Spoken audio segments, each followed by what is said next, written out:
Acharya-ji, how to remain conscious of my actions in a state where hormonal imbalance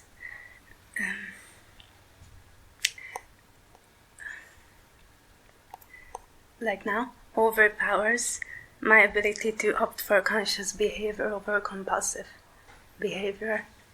And since it happened only at certain intervals, I'm actually conscious of the fact, and I don't know if that's sufficient or there can be anything done about the compulsive part.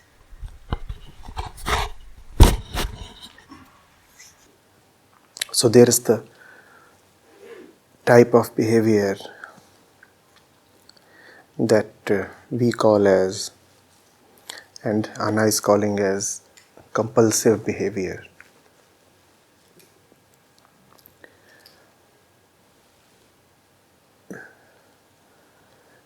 And she's rightly relating it to bodily secretions, hormonal chemistry, latent tendencies, and such things. Something very visceral and overpowering just arises without notice and takes control of the being. That's what we call as compulsive behavior. Right, Anna? And then she has already thought of a remedy. And the remedy, according to her, is conscious behavior. In conscious behavior, the I sense knows in the sense of cognizing.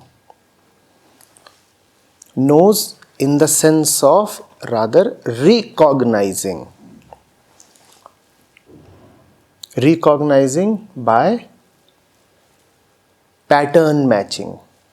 Detecting that it is the same pattern that arose at some point in the past, and at that point it was called by this name. So this being the same thing, I would again call it by the same name. In conscious behavior, you recognize the pattern, and having already known that the pattern is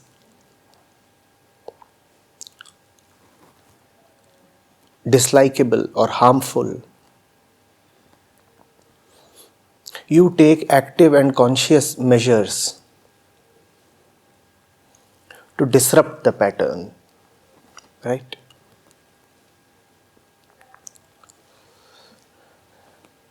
The whole framework needs to be revisited a little. That which we call as compulsive behavior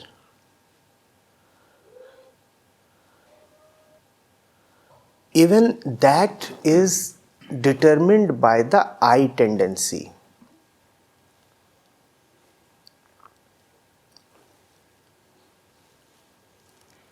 It is just that compulsive behavior comes from a part of I tendency that is not available to thought and therefore knowledge. We very well know that which we call as knowledge is totally dependent on thought and words. No thought, no knowledge, no words, no knowledge.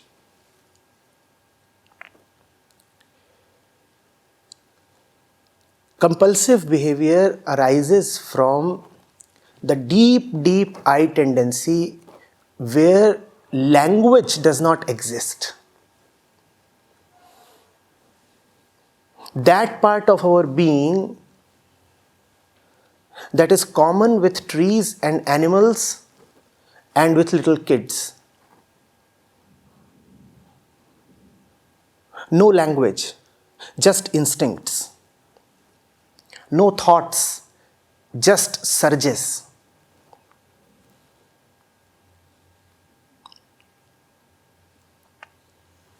Are you getting it?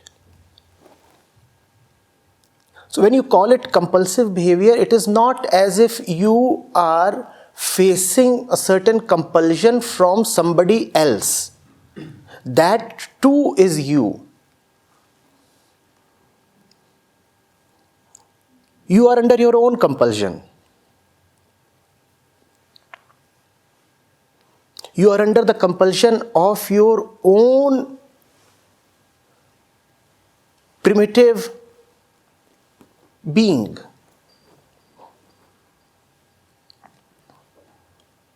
The animal, so to say.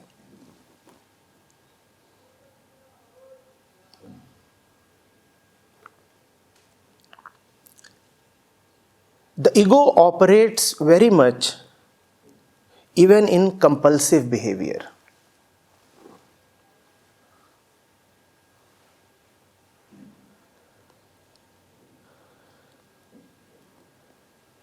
In conscious behavior, the ego comes to know of what is happening because the happening has come to the perceptible range of the senses. As long as the primal, visceral, animal-like anger or depression or lust lies within, lies just hidden in the cells and tissues of the body, the conscious mind does not know of it. But when that same anger or violence or lust comes to the fore and starts manifesting in behavior, then the conscious mind says, oh, something that should not happen is now happening. And it is not always that the conscious mind wants to curb the activity of the compulsive unconscious mind.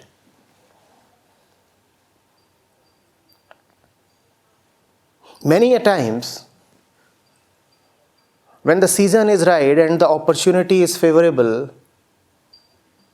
you even want to support the compulsive urges from within, don't you? So do you see what is happening? There is the deep part of the mind from where waves of tendencies arise. And then there is the superficial part, which you call as the conscious part, that deals in thought, language and knowledge. That decides on the basis of what it has been taught and how it has been cultured and conditioned, whether or not to support the inner uprising. We must remember that it is not always that we go against our visceral tendencies. Not always. We very frequently support them as well, and we say, wow, it's good fun.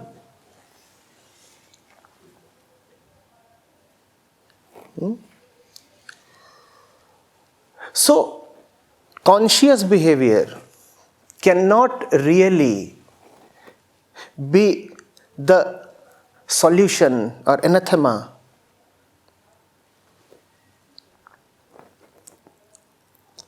to compulsive behavior,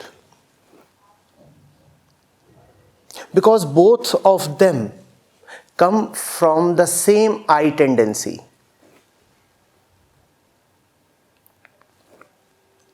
Anger arises from within, and it's a pattern with you, let's say. If the moment is opportune, you might as well decide to vent out your anger and slap the little one standing in front of you. Then you won't say that my compulsive tendencies have to be curbed. But standing in front of the governor of the province, you will say, oh, anger is merely compulsive behavior, and it's so bad to be angry. One must not be angry, that's what the Buddha taught.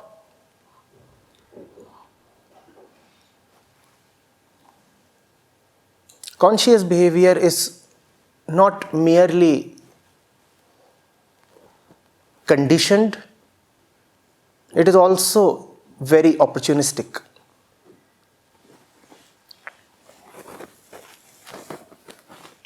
It is determined by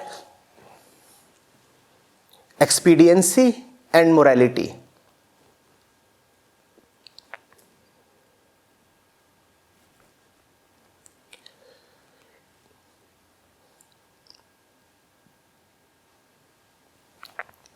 Getting it?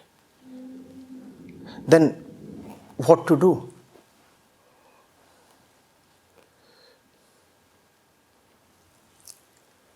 Be engaged with something beyond consciousness.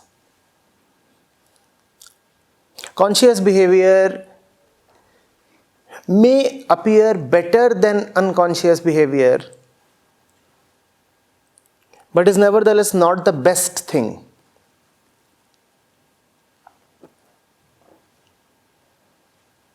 The best is to be superconscious. The best is to be ahead of consciousness.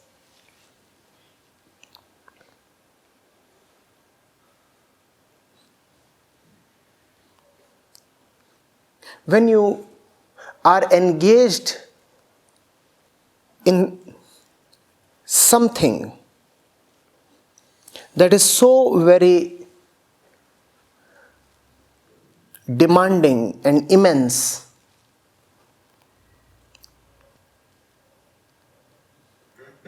and beautiful and absorbing,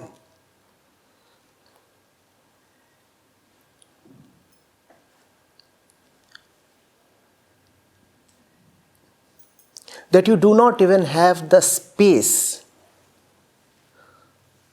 the opportunity to look back at yourself and therefore be self-conscious,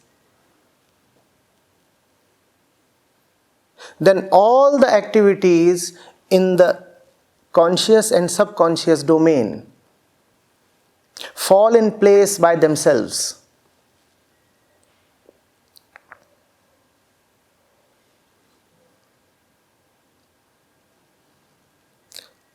It is almost like this.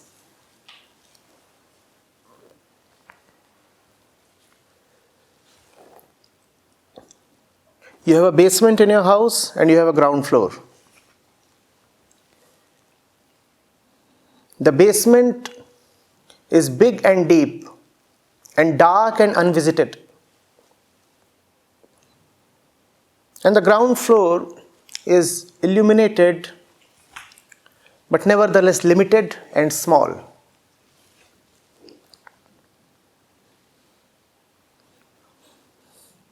A lot of things keep happening in the basement, but they go undetected.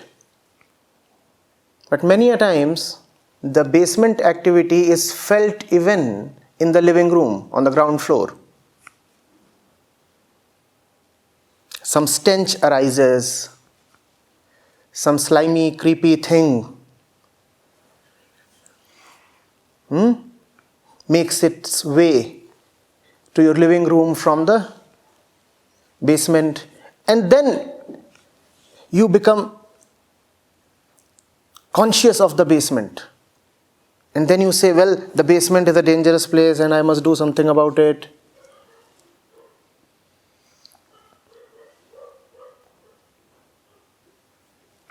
And it's not always that the basement gives you stuff that is dislikable.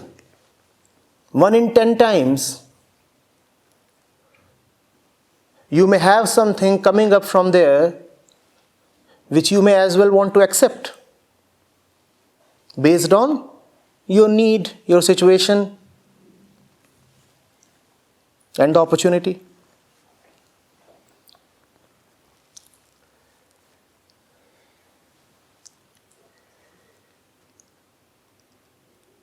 The living room is limited.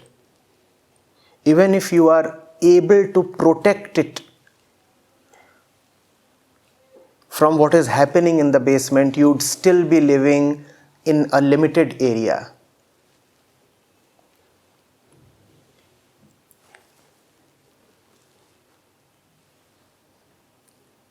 And this limited area would always be subject to the dark vagaries of the basement.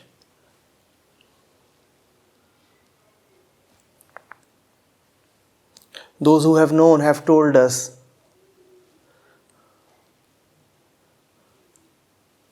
to start living at a little distance from the complex itself. The ego immediately resists and says, well, it's already bad enough when I am living on the ground floor. So much maintenance has to be done. If I leave the place and start living outside, God knows what might happen. But that's the solution.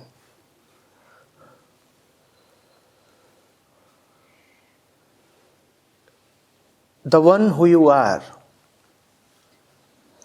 cannot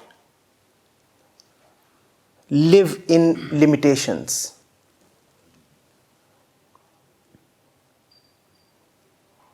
There is no great virtue in consciousness.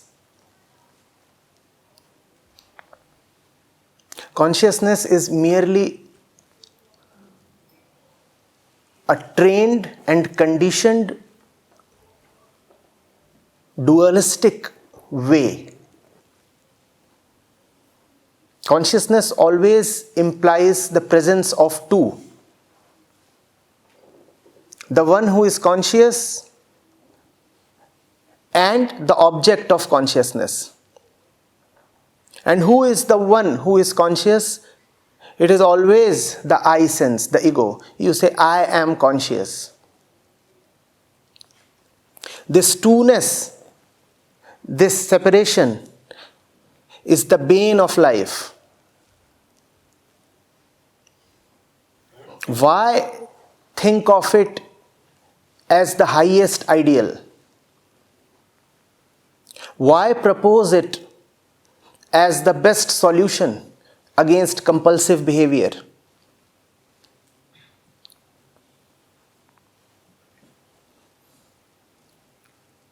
The wise ones, the knowers, the saints and the great devotees have never lived conscious lives.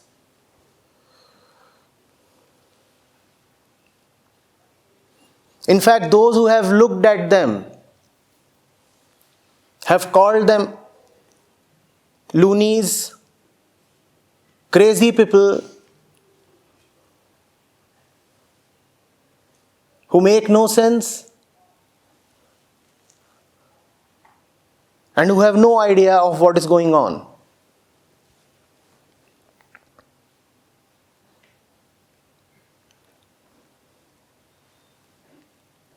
As long as you decide to stick to consciousness, you will have to live in the limited room. You will have to live on the ground floor. And if you are living on the ground floor, then the basement is never far away.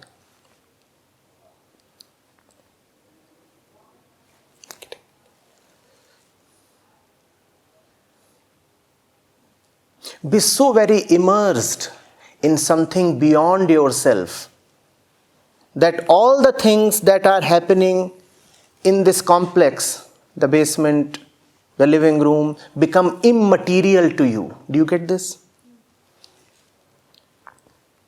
Yes, the slimy thing has crept up from the basement to the living room, but it does not find anybody there. Why does it not find anybody there? Because you are outside. And that's the thing with consciousness. It always requires two. And if the slimy thing does not find anybody, then there are no two. And if there are no two, then there cannot even be one. The slimy thing disappears when it does not find you in the living room.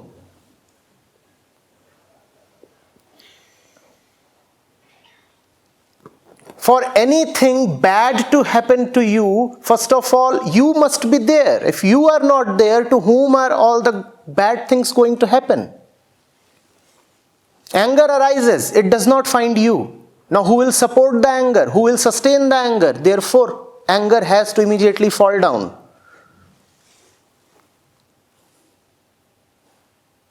Who keeps anger alive? The first surge of anger might be purely hormonal. But who keeps anger alive? It's you who do that.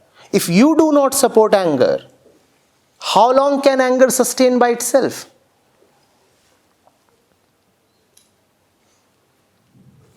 So be absent, be gone. If you are not there, anger will come up and then fall down.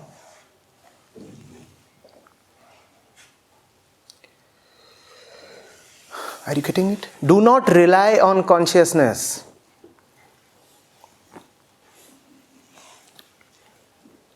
Consciousness exacts too big a price for too small a service. Be gone, be away. Be somewhere else. So all those things are happening in the mind-body complex. But they are not happening to you. Are they happening? Obviously they are happening. Are they happening to you? No. No. Is it bad? Obviously it's very bad. Is it bad for you? Well, I'll have to find out. I'm not there. It's raining. Is it raining for you? No.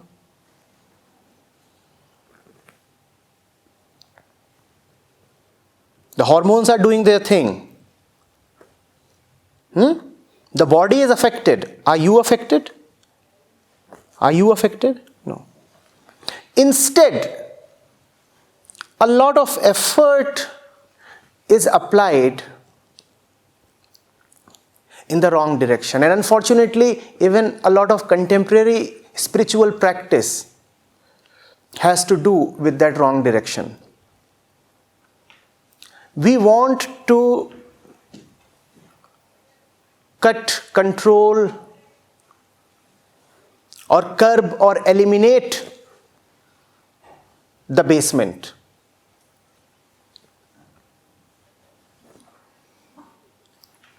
When bad things start happening to the body, we say, oh no, bad things are happening to me and they should not happen to me. I want to stop these bad things. When bad things are happening to the body and you say that these bad things should not happen to me, I must stop them. And sometimes you are indeed able to stop those things. There are several methods, including very material methods like drugs. Even if you are able to stop those things from happening to the body, still you have lost out in a big way. How? Again, something was happening to the body. Hormonal, chemical. And you said, bad things are happening to me. Look at my face, it's flushing. Look at my hands, they are shivering. And the mind, it's going bonkers. I want to control all these things. And let's say you succeeded in controlling all those things using some spiritual method or some drug. Still, I am saying you have lost out in a big way. How? You suppressed it. You have acknowledged that we were affected. Correct. The body was shivering and you said, I am shivering. So even in fighting the body or suppressing it or defeating it, you have inadvertently admitted and established that you are the body. It's a bad defeat. It's a very, very bad defeat.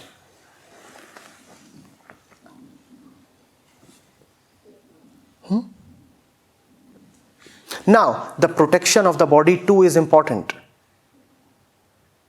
So if it comes to a point where the body needs to be protected against its own inner mechanisms, then you provide the body with some relief of some nature. That is totally different thing.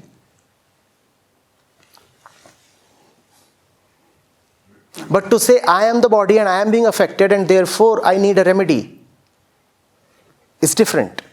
Different and very harmful.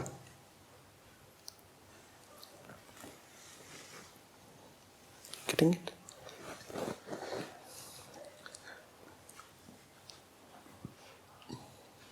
Compulsive behavior, conscious behavior, both come from two parts of the I tendency, the ego.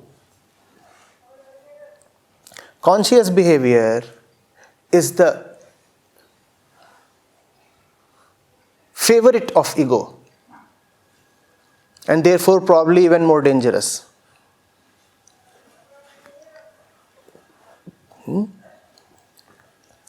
Live a life so intense that you have no opportunity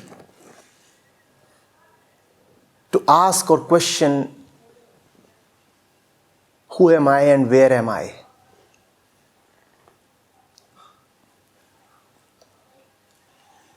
Many of you might be in that no zone even right now.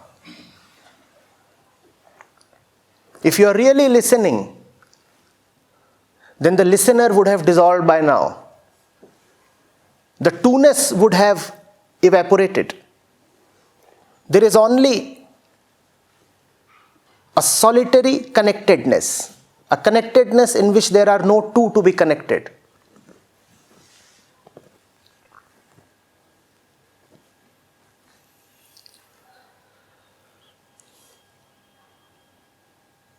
There is evidence from our life that this is possible. There is evidence all around us that it is possible. And if you go to the old books, stories, scriptures, there is even more evidence that this is possible. This is not merely possible. This is the only beautiful way of living.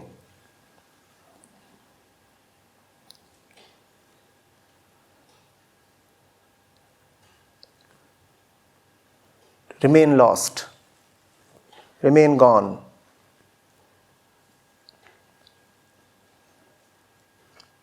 Go beyond time and time stops.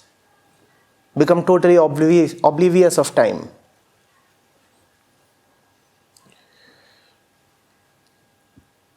Become oblivious of custom.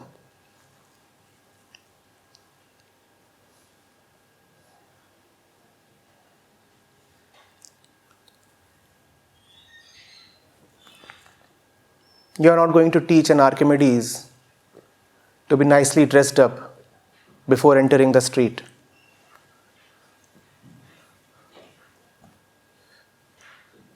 You are not going to teach a Haridas to not to sing at midnight.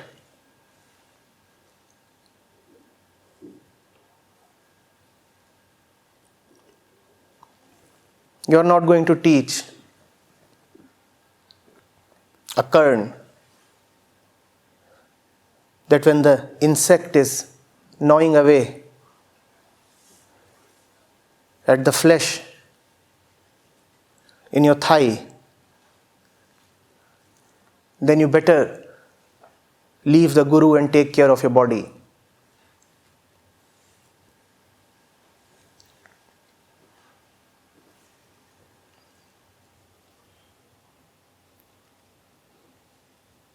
There is life beyond the house.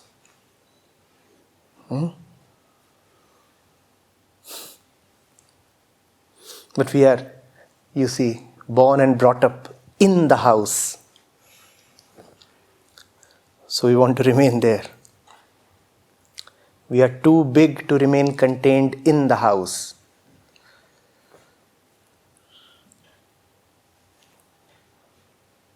Get out and get lost. Does intention have to do with getting out? Suffering. So a lot of time we get out of the house and then habitually come back unconscious, without us even realizing that we've come back. How do we permanently stay out? Don't allow yourself. Fall so much in love with the vastness outside that even a minor separation becomes unbearable. You really have to fall in crazy love.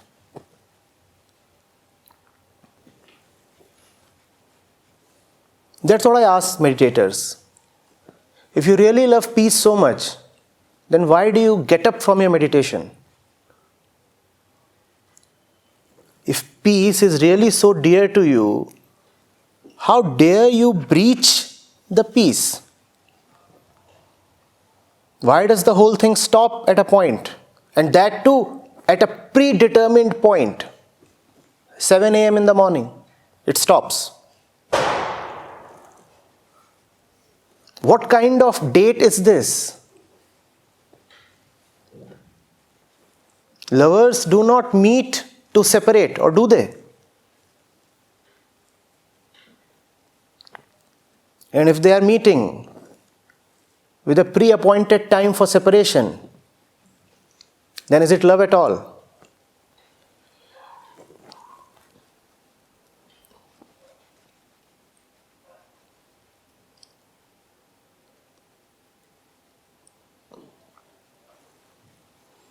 We have been trained to compromise, you see.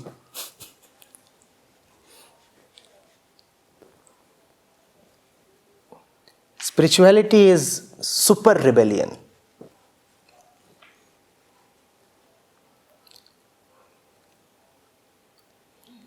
In which compromise is just not admissible.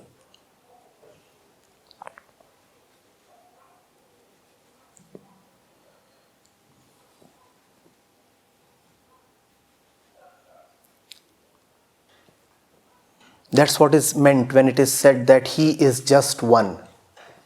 One means no exception. One means no alternative.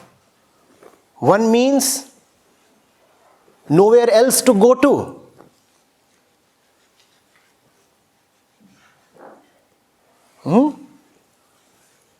No alternative. If you are with Him, who else would you go to? Because there is nobody else.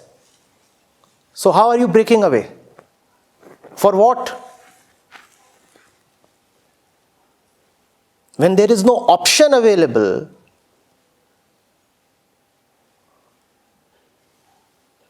what are you taking a break for?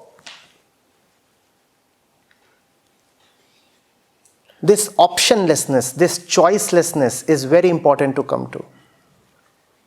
And sadly, consciousness is all about options and choices.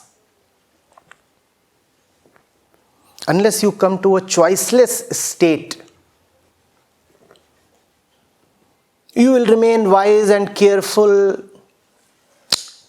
and intellectual in your own estimate, but all that would be just suffering.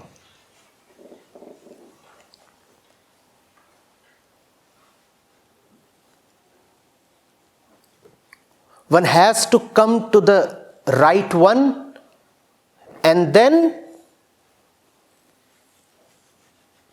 willingly forsake all choice. One has to give up the right to choose. As long as you retain the right to choose, you are retaining the right to suffer. It's just that giving up the right to choose is in itself a big suffering.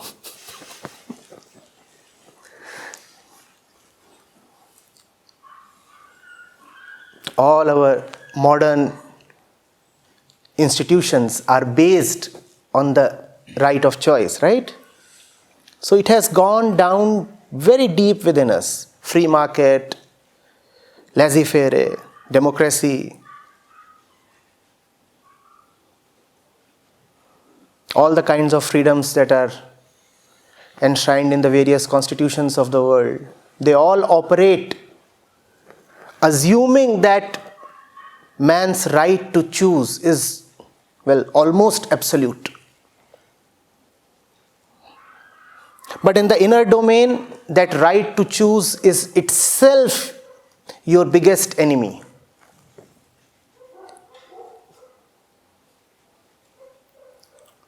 It's all right to vote or vote out a politician. But when you start voting for or against truth and liberation, then it's a very bad choice to have.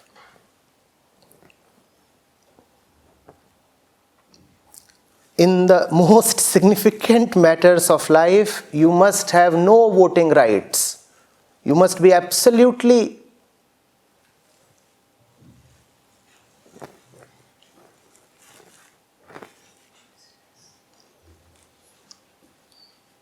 enslaved. And